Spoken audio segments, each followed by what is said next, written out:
కాసుల వేటకు సిద్ధమైపోయిందా? అది వస్తున్న డేట్కు మరే సినిమా రాకపోవడం బాగానే కలిసి వస్తుందా? పార్ట్ 1 కన్నా చాప్టర్ 1 థియేటర్లలో మరింత విధ్వంసం సృష్టించనుందా? అసలు ప్రీక్వెల్ పై రిషబ్ స్ట్రాటజీ ఏమై ఉంటుంది?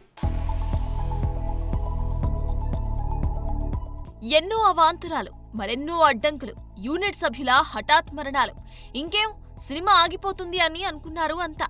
కానీ పట్టుబట్టి షూట్ను పూర్తి చేశాడు రిషబ్. ఇక సినిమా కూడా అక్టోబర్ 2న వచ్చేస్తుందని అనౌన్స్ చేశాడు కూడా. అయితే ఆ సమయంలో మరే పెద్ద సినిమా ఇప్పటి వరకు అనౌన్స్ చేయకపోవడంతో థియేటర్స్ లో రిషబ్ సినిమా విధ్వంసం సృష్టించడం ఖాయంలానే కనిపిస్తోంది. ఎలాంటి సౌండ్ లేకుండా 16 కోట్లతో వచ్చిన కాంతారా 400 కోట్లు కొల్లగట్టడం, ఆ వెంటనే సినిమాకి ప్రీక్వెల్ ని రిషబ్ మొదలు పెట్టేసిన సంగతి తెలిసిందే. చాప్టర్ 1 అంటూ వస్తున్న ఈ సినిమా ఏమైనా పోస్ట్పోన్ అయ్యే అవకాశం ఉందనుకున్నారు అంతా.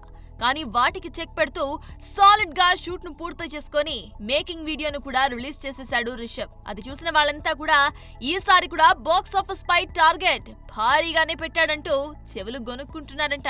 ఎందుకంటే ఎలాంటి అంచనాలు లేకుండా 2 వారాల ఆలస్యంగా తెలుగులో రిలీజ్ అయి 40 కోట్లకు పైగా కలెక్షన్స్ ను కొల్లగొట్టింది కాంతారా.